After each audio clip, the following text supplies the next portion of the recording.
Селям алейкум. Здравствуйте. Сегодня снова с вами передача «История крымских татар» и я ее ведущий, заведующий кафедрой истории Крымского инженерно-педагогического университета имени Фивзи Якубова Эмиль Сейдалиев. И сегодня мы с вами продолжим знакомство с древней крепостью Кырк-Ер и узнаем, как она связана с ранней историей Крымского ханства и историей Золотой Орды.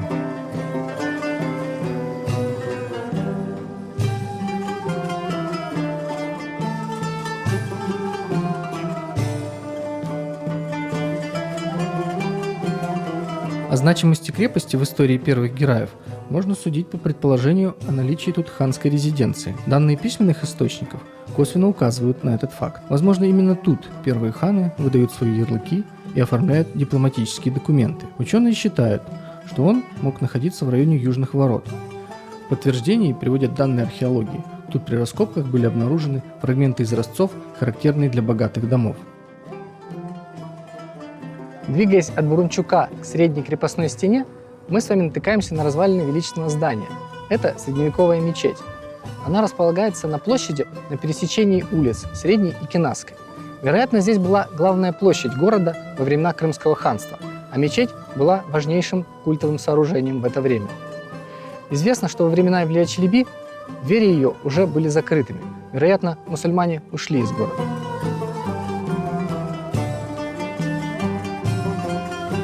Турецкий путешественник сообщает, в этой крепости один из прошлых ханов, Гази эль-Хаджи Герай-хан, построил соборную мечеть старинной архитектуры. Над ее дверью четким почерком написан следующий тарих. Построил эту мечеть благословенную великий хан и достопочтенный хакан, повелитель царей арабов и неарабов, султан Хаджи Герай-хан бен Гияс-эд-Дин хан бен Эртагмас хан. Да продлится его жизнь и царствование. Год 859. Однако эта несчастная мечеть стоит среди евреев, и дверь ее всегда закрыта. В 1928 году на территории мечети проходили археологические исследования.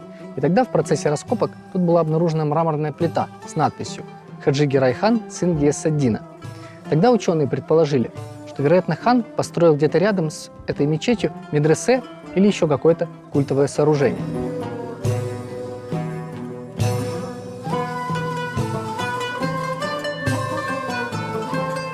Мечеть представляет собой в плане прямоугольную постройку, ориентированную по линии север-юг, с размерами по внешнему периметру 13 на 10 метров. Стены мечети сохранились не полностью. Они сложены из подтесанного бутового камня, известняка, на известковом же растворе с добавлением песка. Кладка стен двухпанцирная, с забутовкой из мелкого камня, также на известковом растворе с песком. Толщина стен около 1 метра, за исключением западной, толщиной 65 сантиметров. На одном из утолщенных внутренних углов северной стены, вероятно, был установлен минарет. Именно в северной стене и была обнаружена в ходе исследований 1920-х годов закладная плита с надписью. На южной стене сохранились остатки михрабной ниши со сталактитовой резьбой.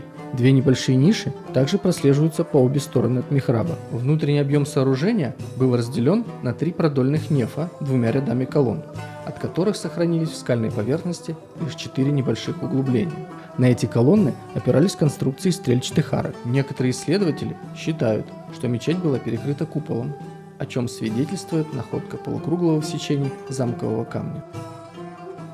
Вероятно, оба камня, обнаруженные в 1928 году, как с именем Хаджи Герая, так и с датой 1346 год в северной стене, относятся к строительству мечети. Только при хане Джанибеке в 1346 году мечеть была построена, а при хане Хаджи Герее в 1454-1455 годах мечеть была восстановлена и отреставрирована и превращена ханом в соборную мечеть города.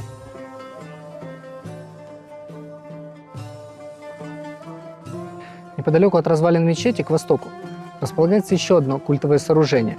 Это величественный мавзолей высокой царицы Джанике-ханым. Ученые до сих пор не могут прийти к единому мнению о том, когда был построен этот мавзолей, кто в нем был первоначально похоронен и действительно ли там была похоронена Джанике-ханым, дочь хана Тахтамыша. В плане Дюрбе представляет собой восьмигранное сооружение под шатровой крышей, крытой черепицей, называемой сейчас татаркой. На ребрах восьмигранника были устроены резные трехчетвертные колонны, 2 из которых покрыты растительным и геометрическим орнаментом. С южной стороны к мавзолею пристроен портал, прямоугольный в плане, с вытянутыми пилонами, перекрытыми полуциркульной аркой. На внутренних частях пилонов портала размещены две ниши со сталактитовой резьбой. На торцах пилонов также резьба с растительным орнаментом и сельджукской цепью.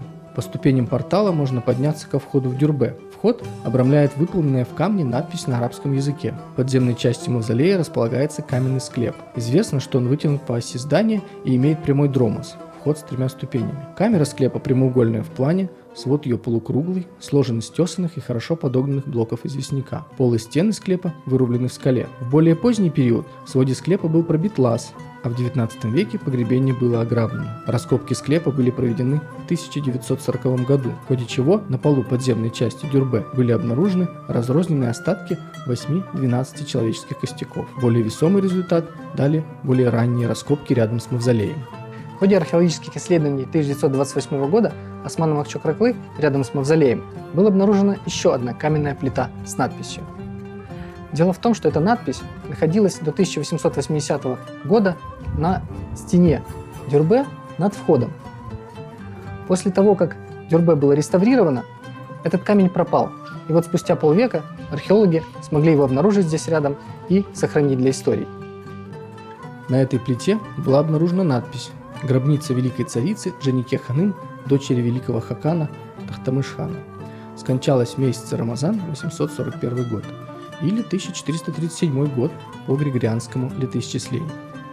Сейчас этот камень выставлен внутри мавзолея, рядом с находящимся тут над могильным памятником, надпись на котором гласит: «Это гробница великой царевны Джанике, дочери Тахтамыш-хана». Вероятно, великая государыня, дочь хана Тахтамыша, Джанике Ханым, родилась в Крыму. Некоторые исследователи даже предполагают, что на территории Кыркора. Впервые она упоминается в письменных источниках в связи с упоминанием ее брака с ногайским эмиром Эдигеем, соратником Тахтамыша. С именем Джанике связаны многочисленные легенды. Она фигурирует в письменных источниках как действительно великая и влиятельная правительница. Так, например, в арабских источниках упоминается, что в 819 году хиджры Джанике совершила хадж в Мекку, что возвысило и укрепило ее авторитет среди мусульман. После смерти у своего супруга Эдигея и последнего наследника Тахтамыша, брата Джанике, Кадыр-Берди, Джанике, вероятно, осталась в Кыргыре и правила до своей смерти. Известно, что Джанике Ханум поддерживала первого крымского хана Хаджи Гирая в его притязаниях на престол. В прошлой передаче мы с вами видели, что осадный колодец городища располагался у южных ворот. Трудно представить себе укрепление без запасов питьевой воды. И хотя мы знаем по письменным данным, что подвоз воды на городище организовывался снизу, на городище был организован и сбор талой и дождевой воды. Собирали эту воду в цистерны и пифосы, а также специальные колодцы. Для этого в скале были вырублены специальные желоба. В ходе археологических исследований 1958 года такой желоб с уложенной внутрь керамической трубой был обнаружен к востоку от средней оборонительной стены. Остатки таких желобов мы видим и на дороге между воротами Орта-Капу и водосборным колодцем, над которым и сейчас возвышается своеобразный каменный колодезный сруб. Известно, что еще в XIX веке из этого резервуара набирали воду для технических целей и поили скот.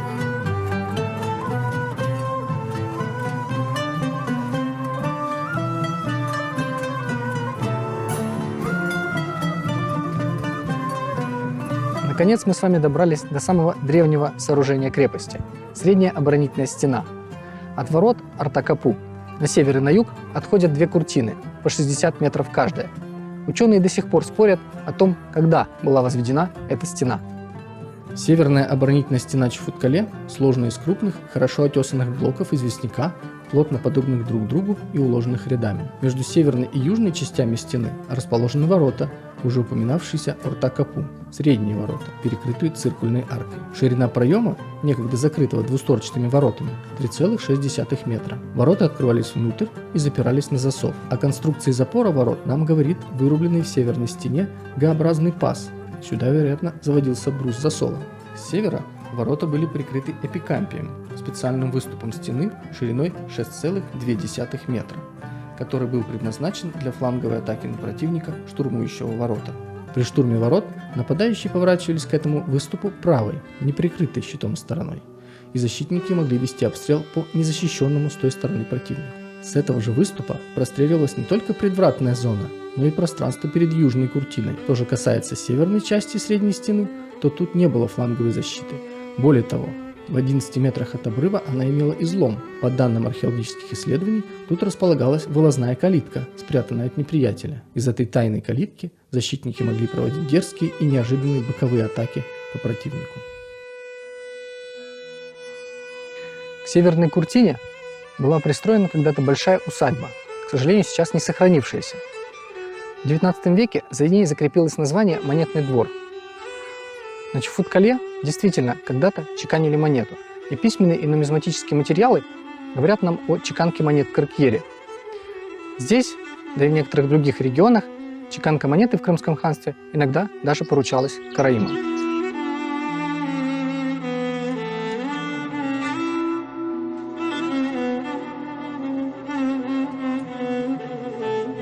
Так называемый монетный двор, а точнее его развалины, скрывают частично остатки рва, вырубленного в скале. При относительной небольшой глубине 2 метра ров шириной 4 метра. Заполнялся он остатками дождевой и талой воды. Конечно, такая глубина, она не останавливала противника, но когда ров был наполнен водой, создавалась иллюзия его глубины, и, вероятно, это играло на руку защитникам крепости. Ров был обнаружен в ходе археологических исследований при зачистке поверхности дороги у юго-восточного угла усадьбы Монетного двора. На момент обнаружения этот край рва был заложен камнями и некогда частично перекрывал дорогу. Ученые предполагают, что когда стена и ров выполняли свое функциональное назначение, дорога проходила дальше к югу. Параллельно основному рву в скальной поверхности перед северной куртиной были вырублены еще 2 прямоугольные выемки, которые служили дополнительными препятствиями для штурмующих и для подвоза осадной техники. Вероятно, уже в 17 веке, когда средняя оборонительная стена потеряла свое боевое значение, рвы стали использоваться для добычи камней, и в них начали вырубать хозяйственные сооружения. В оконечности одного из рвов вдоль средней оборонительной стены расположен двухэтажный пещерный комплекс. Занимательно, что вокруг него ходят различные слухи о том, что здесь находилась тюрьма. Пещера эта называется Чаушка-Басы. Но, как показали археологические исследования, назначение ее было достаточно прозаично. Наверху над пещерой находилась усадьба богатого караима, а внизу склад этого наземного жилища.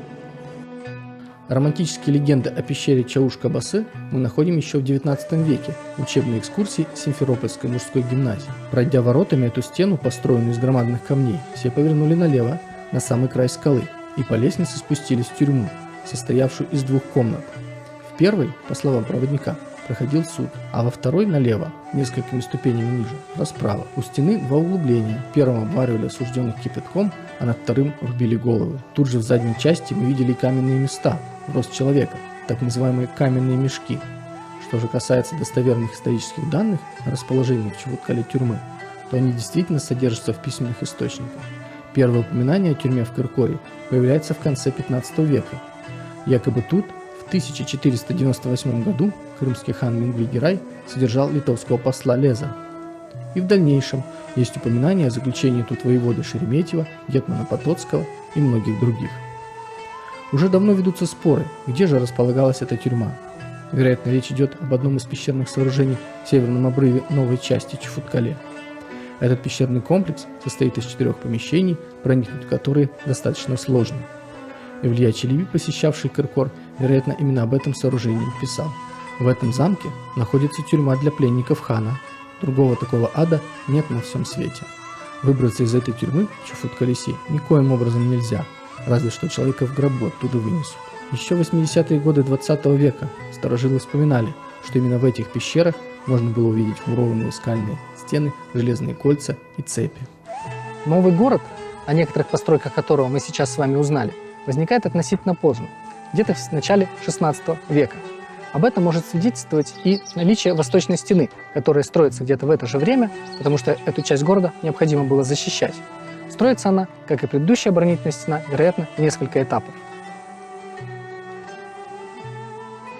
Стена нового города или восточная оборонительная стена сохранилась до наших дней, и путешественники могут увидеть ее воочию. Сохранились описания ее вида и в эпоху Крымского ханства. Уже известный нам Илья Челеби пишет: во время неверных генуэзцев изощренные в своем искусстве каменщики вырубили здесь глубокий и большой ров, а затем по внутреннему краю этого рва воздвигли большую стену длиной в 100 аршин, выстроили 3 мощные башни и в средней из них сделали железные крепостные ворота. Через эти ворота и идет дорога в горы, расположенные на юге. Восточная крепостная стена состоит из 3 куртин, каждая из которых отличается техникой кладки и видом используемого для строительства материала. Между средней и северной частью стены расположена прямоугольная в плане башня, которая представляла собой полноценное фортификационное сооружение. Вторая башня, Бьюк-Капу, с большими двустворчатыми воротами, по мнению исследователей, могла выполнять только одну функцию в системе оборонительной стены, а именно обрамлять воротный проем, поскольку для активной обороны не только самих стен, но и даже ворот она не предназначена. Нужно отметить, что над воротами в башне вмурована мраморная плита, на которой до сих пор посетители крепости могут увидеть 2 грубо прочерченных знака в виде сердца и двузубых вил. Исследователи склоняются к тому, что это родовые знаки, тамги родов, обитавших в Кырк-Ере.